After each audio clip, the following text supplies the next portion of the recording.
priority. All right. Let's get to the nitty-gritties, and I want us to talk about the affordable housing bill and what happened. Was it about 2 weeks ago when we saw you and some of other legislators allied to Azimio walk out? What was the thought process behind that? You know, Ashley, it is sad to see, as a leader, your people being oppressed. Sitting in parliament, stamping, contributing to what has been brought before you. A decision had been made earlier. Through duress, members of parliament were being put, they were under undue influence, being thought for. You remember when they met in Naivasha? Yeah. The Kenya Kwanza government, the UDA government, they met in Naivasha, and a riot act was read that you must pass this thing.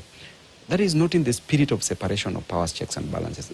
Parliament should be an independent body, making its own decisions, making laws, not for an individual as they are doing for Ruto, but making laws that are going to cover the interest, the inherent and inalienable interest of Kenyans, of the citizens. So we could not sit there and watch a decision that had been made. Sitting there, what for? Because by the end of the day, they were still going to pass it because of the numbers that they are boasting of. So the members of parliament who are in UDA, the other day you saw them again fighting these, the taxes that were imposed on farmers. Yes. And they're the same people who voted for those taxes. Now, during the same walkout, we saw, Azimio leaders accuse President William Ruto of employing strong-arm tactics to influence the proposed law.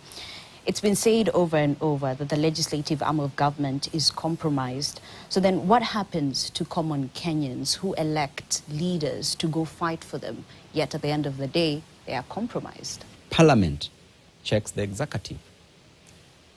The executive provides checks and balances to the other two arms of government. Yes. The judiciary also does its work of checks and balances.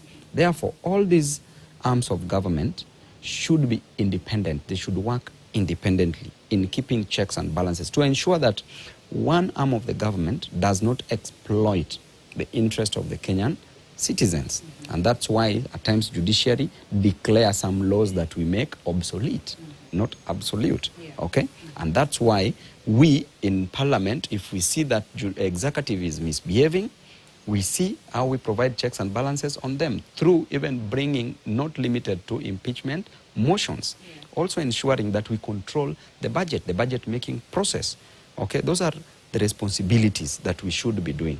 But here comes a team, let me call them a group, because they have a mission.